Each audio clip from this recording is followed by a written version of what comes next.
좋은 아침입니다. 우리 찬양하시면서 아침 제풀 함께 드리시도록 하겠습니다. 나의 백성이 다 겸비하여 내게 기도하며 나의 얼굴을 그하여서 그 악한 길 떠나며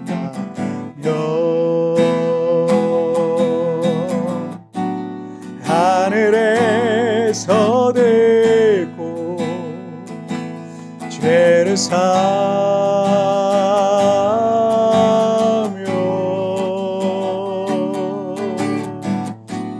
그들의 땅이 고체해라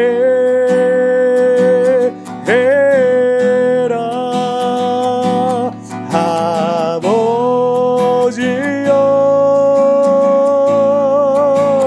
고쳐 주소서.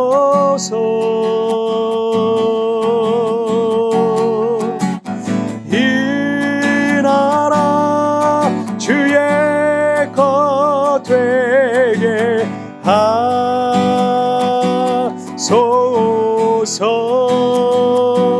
주 하나님 간절히 기도하오니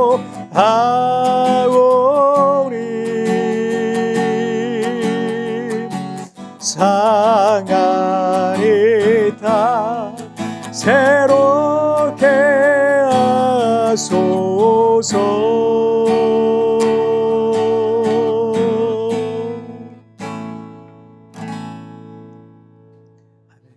자, 우리 같이 기도하시겠습니다. 하나님 아버지 감사합니다.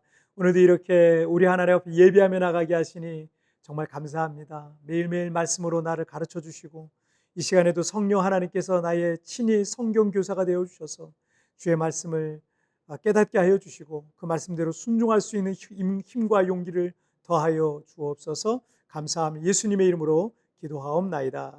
아멘. 자, 오늘 우리에게 주신 하나님의 말씀은 요나서 3장 5절부터 10절까지의 말씀 제가 봉독해 올리도록 하겠습니다. 니느웨 사람들이 하나님을 믿고 금식을 선포하고 높고 낮은 자를 막론하고 굵은 베옷을 입은지라. 그 일이 니느웨 왕에게 들림에 왕이 보좌에서 일어나 왕복을 벗고 굵은 베옷을 입고 제위에 앉으니라.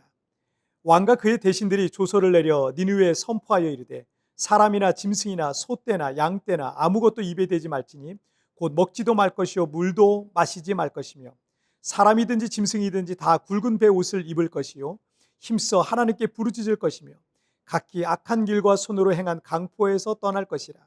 하나님이 뜻을 돌이키시고 그 진노를 그치사 우리가 멸망하지 않게 하시리라. 그렇지 않은 줄을 누가 알겠느냐 한지라.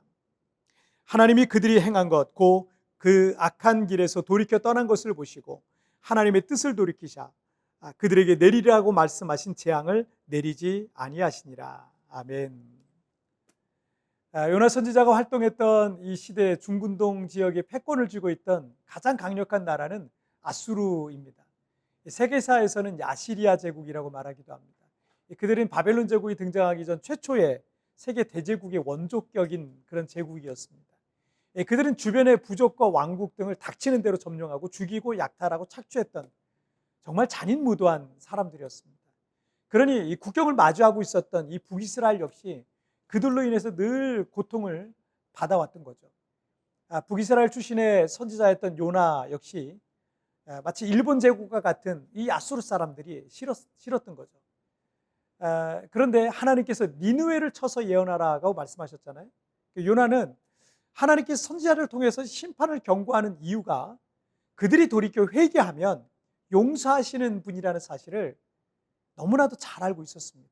그래서 이스라엘의 적국인 니느웨에 이 하나님의 심판을 예언하는 그 말씀 전하는 게 싫어가지고 멀리 스페인 쪽으로 서쪽으로 땅끝으로 도망을 가려고 배를 탔고 그러다 풍랑을 만나서 고래 뱃속에 들어갔다가 회개하고 나오는 그런 사건이 있었죠.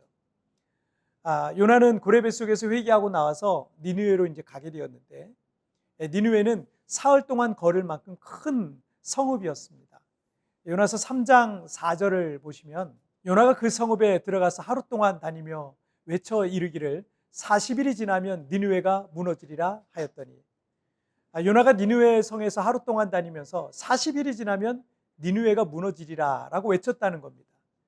그 이상 사역했다는 말이 없는 걸로 봐서 요나는 니느웨에 가긴 갔지만 사흘 동안 걸을 만큼 큰 성읍이었던 니느웨에서 단 하루만 예언하면서 다녔어요. 사흘 동안 다녀야 될 거리를, 그런 도시를 하루만, 딱 하루만 예언하며 다녔다는 얘기는 그가 여전히 마음이 완전히 완벽하게 내키지는 않았던 것 같습니다. 자, 그런데 놀라운 일이 벌어졌어요. 그 5절에 보시면 니느웨 사람들이 하나님을 믿고 금식을 선포하고 높고 낮은 자를 막론하고 굵은 배 옷을 입은지라. 6절도 보시죠. 그 일이 니느웨 성에게 들림에 왕이 보좌에서 일어나 왕복을 벗고 굵은 베옷을 입고 제 위에 앉으니라. 요나의 사역을 통해서 이 도시 전체가 금식 회개 운동이 일어난 거예요. 그리고 7절과 8절에 보니까 니느웨 왕은 아예 조서를 내려서 모든 백성과 심지어 가축들까지도 금식하게 했고요. 힘써 하나님께 부르짖고 각기 악한 길과 강포에서 떠나라라고 명령했던 겁니다. 그러니까 얼마나 이 니느웨 왕과 백성들이 절박한 마음이 있었는지를 좀 짐작해 볼 수 있겠죠. 요나가 전혀 예상치 못했던 일이 벌어진 겁니다. 요나는 하루 동안 그냥 설렁설렁 말씀을 전한 그 설교를 듣고 그 악한 니느웨 사람들이 금식하며 회개하고 그들의 죄를 버리고 악한 길에서 떠날 줄은 정말 상상도 못했던 일이었습니다. 그들이 여호와 하나님을 몰랐을 텐데, 아수르 사람들이 그들이 이렇게 회개하게 된 사실은 역사적인 배경이 있습니다. 요나가 니느웨에 와서 하나님의 심판을 예언하기 이전에 수년 동안 어떤 일이 있었냐면 니느웨에 큰 재앙들이 있었던 거예요. BC 765년에 기근과 전염병이 찾아왔고요. BC 763년에는 완전 일식이 있었는데, 당시 아수르 사람들이 섬기던 태양이 갑자기 빛을 잃게 되니까 모두가 하늘이 진노했다라고 생각해서 공포에 떨었던 적이 있었습니다. 그리고 또 몇 년 뒤에 BC 759년에 다시 니느웨에는 기근과 전염병이 또 시작됐어요. 그리고 같은 해에 북이스라엘에서 온 요나라는 선지자가 40일이 지나면 이 성이 무너지리라고 막 소리를 치며 다니는 희한한 상황이 이어졌던 겁니다. 수년 사이에 이런 상황들이 겹쳐지면서 니느웨 왕과 백성들은 하늘신이 진노했다라는 걸 느끼고 있었던 중에 요나가 왔을 때 그들 모두에게 회개의 영이 부어졌던 겁니다. 10절을 한번 보실까요? 하나님이 그들이 행한 것, 곧 그 악한 길에서 돌이켜 떠난 것을 보시고 하나님이 뜻을 돌이키사 그들에게 내리라고 말씀하신 재앙을 내리지 아니하시니라. 니느웨는 너무 잔인하고 포악했던 그런 사람들이었기 때문에 하나님께서 그들을 심판하시리라 이렇게 결정을 하신 거죠. 하지만 그들이 즉시 회개하고 죄에서 돌이키자 하나님께서 내리라고 하셨던 이 재앙을 그냥 거두신 거예요. 역사적으로 보자면 니느웨의 멸망이 무려 150년 뒤로 미뤄졌던 것을 볼 수 있습니다. 디모데전서 2장 4절에 보면 하나님은 모든 사람이 구원을 받으며 진리를 아는 데에 이르기를 원하시느니라 라고 하셨어요. 하나님은 죄인들을 벌하시고 심판하시는 것을 즐기시는 분이 아닙니다. 오히려 하나님은 모든 사람이 구원받고 또 진리를 알게 되기를 바라시는 분이세요. 그 말 안 듣는, 그래서 그 말 안 듣는 요나를 통해서도 계속 그를 말씀하시고 그게 말씀하시고 설득하셔서 그 요나를 통해서 또 그 니느웨에 미리 또 경고하시고 있지 않습니까? 왜 미리 경고하셨겠어요? 회개하고 돌이켜서 재앙을 피하라라고 하셨던 겁니다.